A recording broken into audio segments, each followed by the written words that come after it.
പ്രിയമുള്ളവരെ, രണ്ടാമത്തെ പ്രതിഫലം എന്തെന്നറിയുമോ? സബഅത്തുൻ യുദില്ലുഹുല്ലാഹു ഫീ ദില്ലിഹി. അല്ലാഹുവിന്റെ പ്രവാചകൻ പറയുകയാണ്, കരയുന്നവന് റബ്ബ് കൊടുക്കുന്ന രണ്ടാമത്തെ പ്രതിഫലം വറജുലുൻ ദക്കറല്ലാഹു ഖലിയാ ഫഫാലത് ഐനാ. എന്റെ പ്രിയമുള്ളവരെ, കണ്ണീരിന്റെ രണ്ടാമത്തെ പ്രതിഫലം എന്തെന്നറിയുമോ? ഇസ്രാഫീൽ എന്ന് പറയുന്ന മലക്ക് സൂറന്ന കാഹളത്തിലൂതുമ്പോൾ ഖബറിന്റെ അകത്ത് നിന്ന് ജനങ്ങൾ മുഴുവനും എഴുന്നേറ്റ് വരികയാണ്, പേടിച്ചു വിറച്ചുകൊണ്ട്.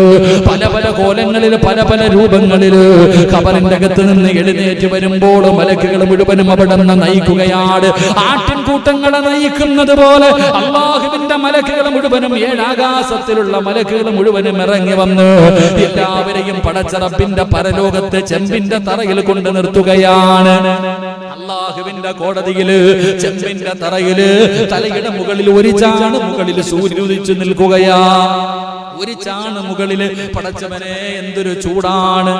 ഉച്ചയ്ക്ക് ജുമാ നിസ്കാരം കഴിഞ്ഞു, എന്തൊരു ചൂടായിരുന്നു സഹോദരാ. എങ്കിലും നാളെ പടച്ച റബ്ബിന്റെ പരലോകത്ത് ഒരു ചാണ് മുകളിൽ ഇങ്ങനെ സൂര്യൻ നിൽക്കുകയാണ്. ഏത് ദിവസമെന്നറിയോ? റസൂലുള്ളാഹി പറയുകയാ, പാപം ചെയ്തതിന്റെ കണക്കനുസരിച്ചിട്ട് മനുഷ്യന്റെ മുട്ടുവര, അരവര, കഴുത്തുവര, നെഞ്ചുവര വിയർപ്പിന്റെ അകത്ത് ഇങ്ങനെ മുങ്ങി നിൽക്കുകയാണ്. നരകത്തിനേക്കാളും വലിയ ശിക്ഷയാണ്. ജനങ്ങൾ പറയുന്നു, നരകമെങ്കിൽ നരകം, പടച്ചവനെ നരകമെങ്കിൽ നരകം, ഇവിടെ വയ്യ പടച്ചവനെ, നരകത്തിലേക്ക് വലിച്ചെറിഞ്ഞാ മതിയെന്ന് ജനങ്ങൾ നാളെ പറയുന്ന പരലോകമുണ്ടല്ലോ. മുമ്പ് പ്രസവിച്ച ഉമ്മ കണ്ടാ തിരിഞ്ഞു നോക്കൂല.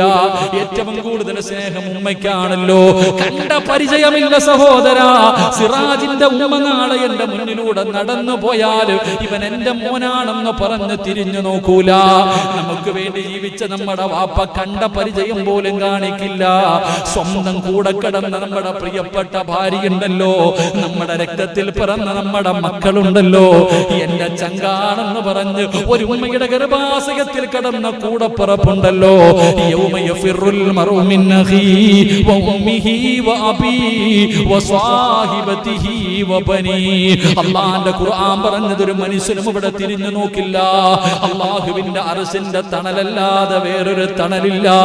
അല്ലാഹുവിന്റെ അർശിന്റെ തണലല്ലാതെ വേറൊരു തണലില്ല.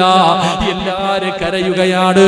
അല്ലാഹുവേ, ആദം നബി കരയുന്നു, നൂഹ് നബി കരയുന്നു, മൂസാ നബി കരയുന്നു, ഇബ്രാഹിം നബി സ്വന്തം കാര്യമോർത്തിട്ട് വേദനയിലാണ്.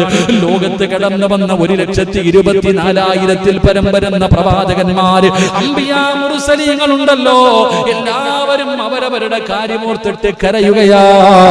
നഫ്സി നഫ്സി എന്ന് വിളിച്ചുകൊണ്ട് സ്വന്തം കാര്യം നോക്കിയിട്ട് ജനങ്ങൾ കരയുകയാണ്.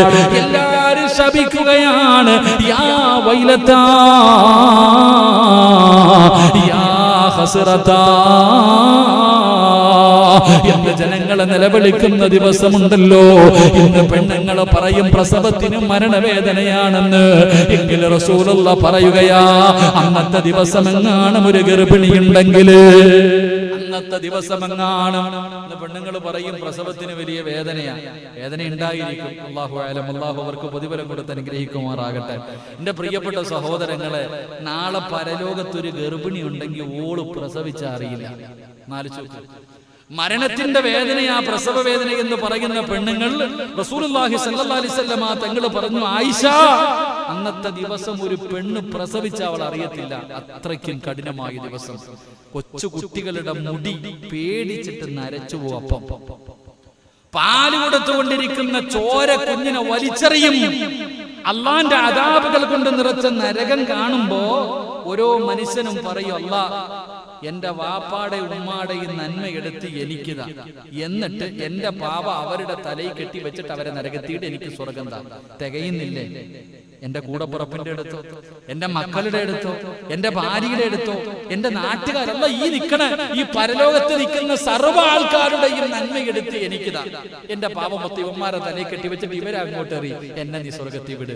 ഒന്ന് ആരിച്ചു നോക്കിയ സ്വാർത്ഥൻ എന്ന് പറഞ്ഞാ ആ പടച്ച റബ്ബിന്റെ ഭയാനകമായ പരലോകത്ത് അള്ളാഹുവിന്റെ അർശുണ്ട്, ഒരു സിംഹാസനം.